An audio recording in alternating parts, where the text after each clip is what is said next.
हमारे समाज में कुंडली देखकर शादी होती है, ये सच है। पहले ये केवल ब्राह्मणों में होता था और कुछ वैश्य जातियों में होता था। शॉर्ट में कहूं तो जो लोग जनेऊ पहनते थे, उनमें केवल कुंडली देखी जाती थी। धीरे धीरे ये प्रचलन बढ़ते गया। जैसे लोग पढ़े लिखे होने लगे, हर जाति में ये कुंडली देखने का तरीका शुरू हुआ और इसके बहुत बड़े परिणाम शादी करने वाले लड़के लड़कियों को भुगतने पड़ते हैं और खास कर कर लड़कियों को भुगतने पड़ते हैं। पहले तो हम देखेंगे कि इसमें कोई तथ्य है क्या। मैं जाहिर तरीके से कहता हूं, शादी के लिए कुंडली देखकर कोई भी फायदा नहीं है। उसके आधार पर शादी टिकेगी 1% पॉसिबिलिटी नहीं है।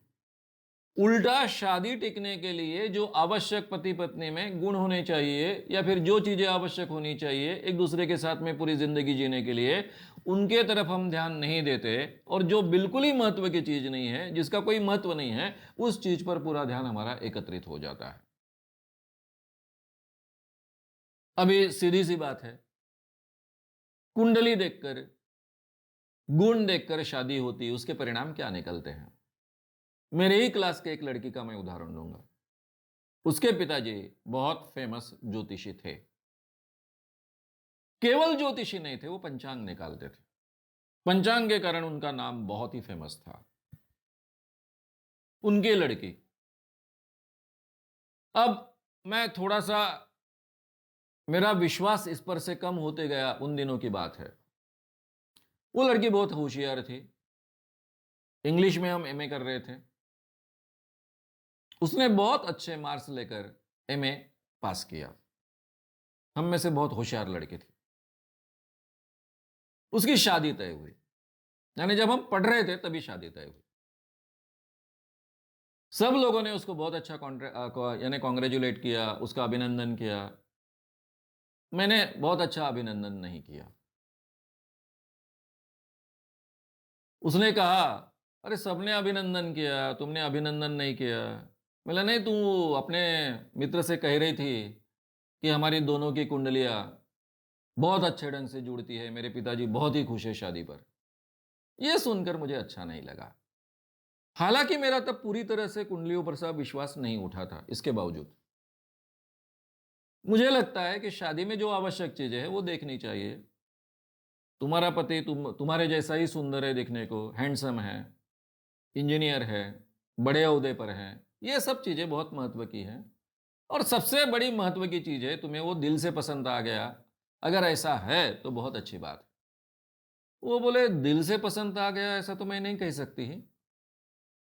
वो कही कि मैं मुझे दिल से पसंद आ गया ऐसा तो मैं नहीं कह सकती, लेकिन ठीक ठाक है, अच्छा है। ऐसे व्यक्ति के साथ में जीवन व्यापन करना अच्छा होगा, ऐसा मुझे लगता है।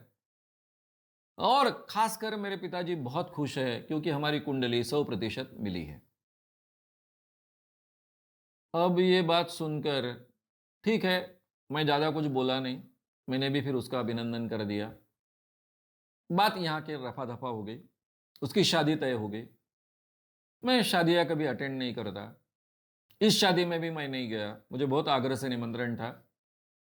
मेरे बाकी मित्र लोग गए थे। शादी हुई। 2 साल तक मेरा कोई संबंध नहीं रहा इस बात से।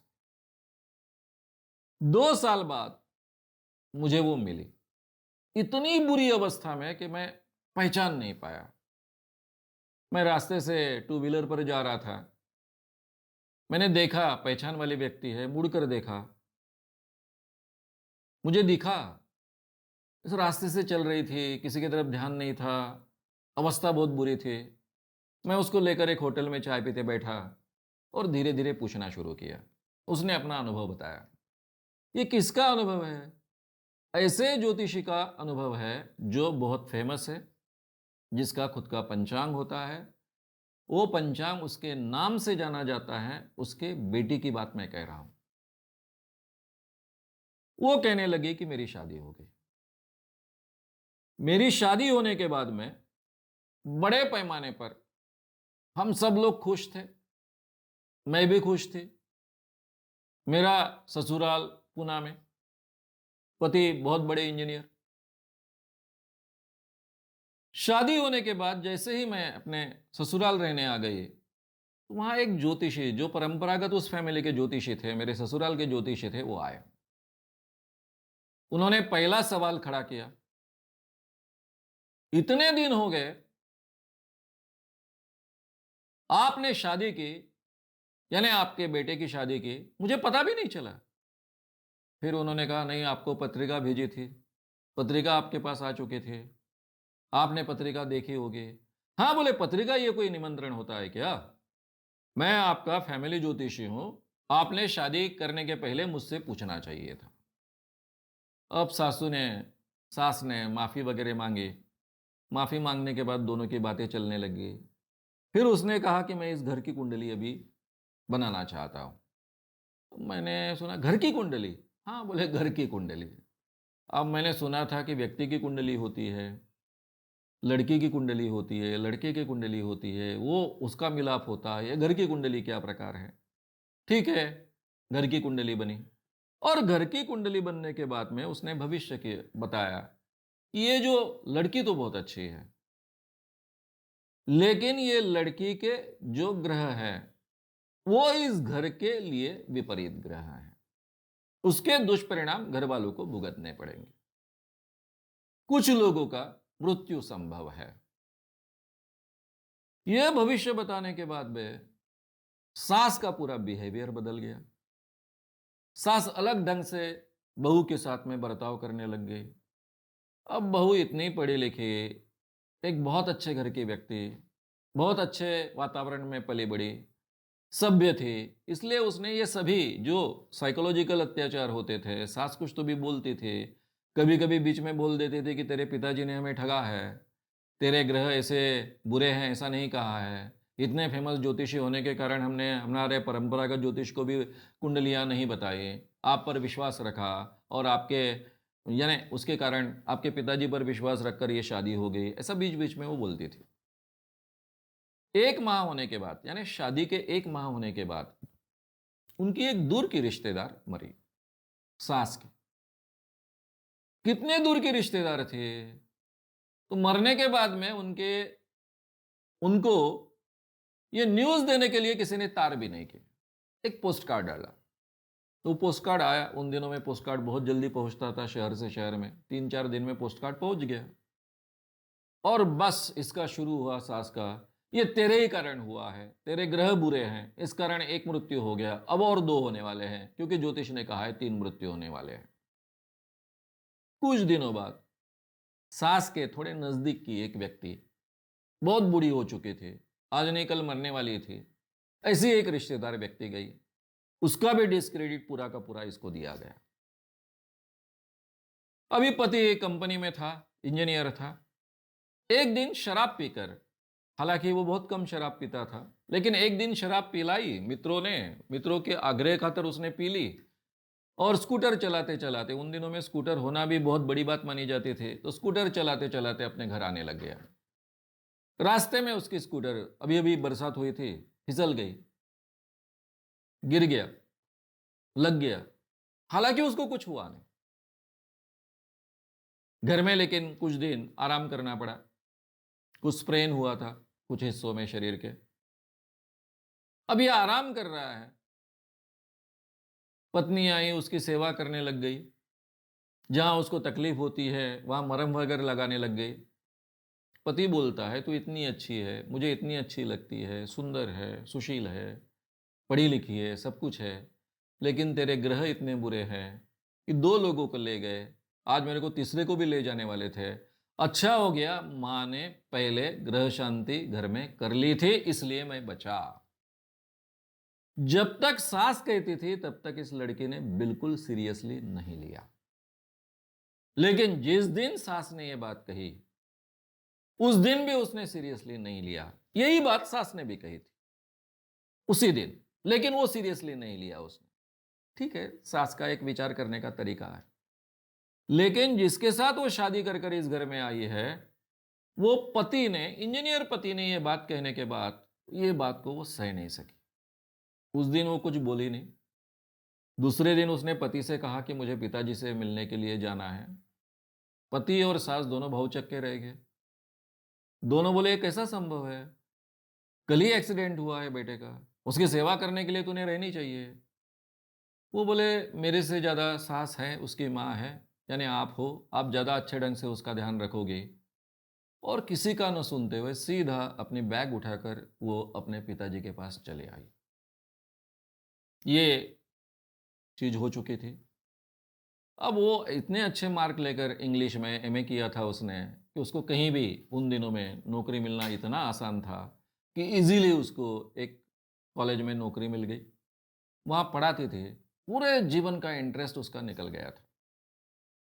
फिर मैं बहुत विस्तार से उसके साथ बात की, सब बातें उसको समझाई। ठीक है, गलत है, उसकी धारणा गलत हो सकती है, लेकिन उस कारण घर छोड़कर नहीं आना चाहिए। उसने कहा कि नहीं, मैं ये सही नहीं सकती हूँ कि मेरे कारण ये सब कुछ हुआ है। जो व्यक्ति मेरे साथ इतना प्यार करता है, उसके दिमाग में ये विचार ही कैसा आ सकता है कि मेरे ग्रह बुरे हैं, इस कारण उसका एक्सीडेंट हुआ है। तो ऐसे व्यक्ति के साथ में मैं जीना नहीं चाहती हूँ। और मेरी आज तक जो जानकारी है, उसके बाद में उसमें काफ़ी परिवर्तन हुआ। अपने आप को उसने अच्छे ढंग से ग्रोन अप किया। इस सब ये जो उसके जीवन में घटा था, उसके बाहर अपने आप को खींच लिया। अपना जीवन अपने ढंग से जीने लग गई। आज वो एक फेमस अध्यापिका है, कवियत्री करके उसका नाम बहुत मशहूर है। लेकिन उसके पिताजी ने उसके बाद में कुंडलियों का मिलाप करना छोड़ दिया। वो कहते थे, मेरे से मिले, मेरी बातचीत हुई उनसे। वो कहने लग गए कि मेरे बेटी की कुंडलियाँ अगर मुझे नहीं समझ में आई, तो बाकी लोगों की कुंडलियों का क्या मैं लाभ करूँगा? तो मित्रों, एक बड़े ज्योतिषी की लड़की की ये कहानी मैंने आपको सुनाई।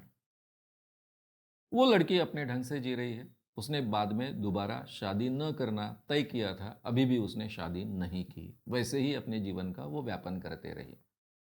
अब मुझे बताइए, कुंडलियों के आधार पर जिन-जिन लोगों की शादी हुई है, मैक्सिमम शादियों में कुंडलियों का मिलाप होता है। क्या इन शादियों का डाइवोर्स नहीं होता है? आपस में झगड़े नहीं होते? इनमें से कई बहुओं को जलाया नहीं गया है? इनमें से कई बहुएं मारे नहीं गई है? ये कुंडलियां अगर मिलाई गई थी तो जिंदगी भर साथ में जीने वाले हैं, ये विश्वास था सब लोगों को, तो ऐसे बीच में हादसे क्यों हुए? क्यों बहुएं जलाई गई? क्यों बहुओं को आत्महत्या करनी पड़ी? क्यों दोनों में इतने झगड़े हुए कि बाद में डाइवोर्स लेना पड़ा? ये विचार आपके मन में नहीं आता है। मैं इतना ही कहूंगा कि इसमें ये सब जो हादसे हुए हैं उसमें कुंडलियों का कोई संबंध नहीं है। ना नेगेटिव संबंध है, ना पॉजिटिव संबंध है। कुंडलियां मिलाने से कभी भी जोड़े जिंदगी भर अच्छे ढंग से जी पाएंगे, इसका कोई आधार नहीं होता है। अब इसमें और एक बात मैंने कहनी चाहिए। हालांकि अपने साथी चुनने के लिए कौन से आधार बहुत महत्व के हैं, इसके बारे में हम बाद में चर्चा करेंगे। उस विषय में जब वो विषय आएगा, जोड़ीदाराची निवड, साथियों का चुनाव, तब उसके बारे में बातचीत करेंगे। लेकिन एक बात का यहाँ मुझे जिक्र करना पड़ेगा, और वो है मंगली लड़कियों का क्या करें। ज्योतिष पर मैं बहुत सालों से व्याख्यान दे रहा हूं। अब करीबन 30-35 साल हो गए उस विषय पर मैं बोल रहा हूं जाहिर तरीके से। जाहिर व्याख्यान के बाद जिस ढंग से मैं ये बात रखता हूं, काफी लोग कन्विंस हो जाते हैं। उसमें से कुछ लोग मुझमें आकर मिलते हैं, मुझे कहते हैं कि मानो साहब, आपकी बात तो हमको बहुत जच गई, लेकिन क्या करे, लड़की के बाप हैं और मेरी लड़की मंगली है, इसलिए उसकी शादी नहीं हो रही। क्या करें आप बताइए। मैं उनको बोलता कि ऐसा लड़का ढूंढिए जो पत्रिका नहीं देखेगा। वो बोलते ये तो डिफिकल्ट है। जात के बाहर तो शादी करना कितना डिफिकल्ट है आपको पता है, और हमारे जात के लड़के तो पत्रिका देखकर ही शादी करते हैं। तो क्या करें। फिर मैंने उनको सुझाव देना शुरू किया कि आप ऐसा करिए, कुछ ज्योतिषी मेरे पहचान के हैं, उनको मालूम है इसमें कोई तथ्य नहीं है, लेकिन बहुत अच्छे ढंग से पत्रिका बना सकते हैं। उनका नाम मैं आपको देता हूं। आप उनके पास जाइए और आपके बेटी के लिए बहुत अच्छी पत्रिका बनवा लीजिए। लेकिन उससे ज्यादा अच्छा तरीका यह है कि आप लड़का ढूंढिए आपको जो लड़का बहुत अच्छा लगेगा उसकी पत्रिका अभी खुद होकर मांगिए। और वो पत्रिका मांगने के बाद में पहले देखिए कि बिना कुंडली के शादी हो सकती है क्या? अगर आपके लड़की को जो लड़का पसंद आया, आपको जो लड़का पसंद आया, बहुत अच्छा है, वो इसलिए तैयार नहीं है, तो उसकी पत्रिका पहले खुद लीजिए। वो पत्रिका लेने के बाद ज्योतिष के पास जाइए, उसको अनुकूल पत्रिका बनवा लीजिए और फिर वो पत्रिका उनको दे दीजिए। ज्योतिष को क्या एडजस्टमेंट करने हैं उनको बहुत अच्छा पता होता है, वो कर देंगे आपके लिए। वो पूछते थे मुझे, सर ये सामने के व्यक्ति को ठगना नहीं होगा? मैं उनको जवाब देता था, जिस लड़के को आपने चुना है, वो लड़का इंजीनियर है, वो लड़का डॉक्टर है, साइंस का ग्रेजुएट या पोस्ट ग्रेजुएट है। ऐसा होने के बावजूद जिसमें कोई किसी प्रकार का साइंस नहीं, बहुत ही अशास्त्रीय बात है, जिसको कोई आधार नहीं, ऐसे कुंडली पर विश्वास रखने वाले व्यक्ति की बुद्धि जीरो होती है। जीरो बुद्धि जिसकी है, ऐसे व्यक्ति को अगर डबल जीरो बनाया तो उससे क्या फर्क गिरने वाला है? जीरो पर आप कितने भी जीरो बढ़ाओ, उसकी कीमत जीरो ही होती है। छोटा जीरो क्या और बड़ा जीरो क्या, उसकी कीमत जीरो ही होती है।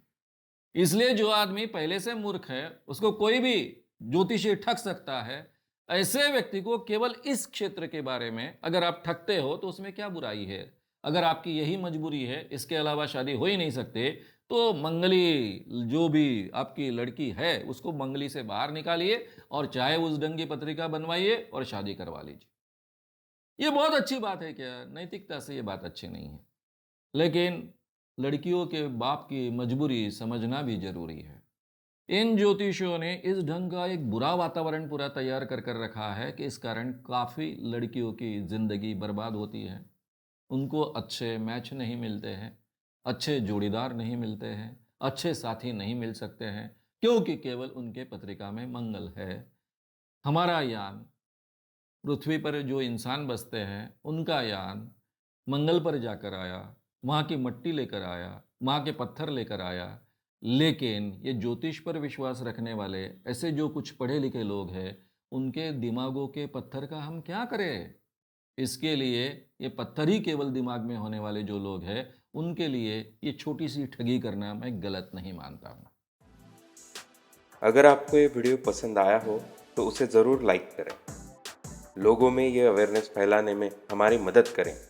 वीडियो को ज़रूर शेयर भी करें। तो हमारे YouTube चैनल शाम मानो को विज़िट करें। ऐसे सारे वीडियोस का आनंद लेने के लिए हमारे चैनल को सब्सक्राइब करें। उसके लिए सब्सक्राइब बटन दबाएं। नए वीडियोस का नोटिफिकेशन पाने के लिए बेल आइकन दबाएं।